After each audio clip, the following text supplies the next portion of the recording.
घराची चावी कुठे गेली या किरकोळ कारणावरून झालेल्या वादाचं पर्यावसन तरुणाच्या हत्येत झालंय। बाजारपेठ रोड परिसरात विनोद विष्णू शेंद्रे वय 34 याचा जाड सुतळीनं गळा आवळून खून करण्यात आल्याची धक्कादायक घटना गुरुवारी सकाळी उघडकीस आली आहे।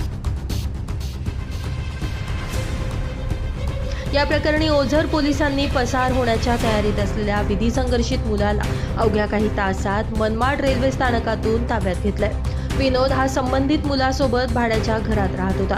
बुधवारी रात्री सुमारे 9 वाजता विनोद घरी आला असता घराला कुलूप लावलं होतं। त्यानं रूममेटला फोन करून चावीबाबत विचारणा केली।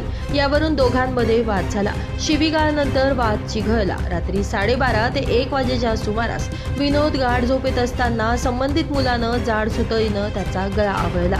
खून केल्यानंतर संशयितानं घटनेचं चित्रीकरण केल्याचं तपासात समोर आलंय।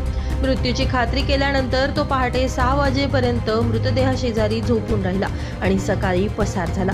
विनोद कामावर न आल्यानं सहकारी रवींद्र शिरसाट घरी गेले असता हा प्रकार उघडकीस आला। पोलिसांनी घटनास्थळी धाव घेत तपास सुरू केला।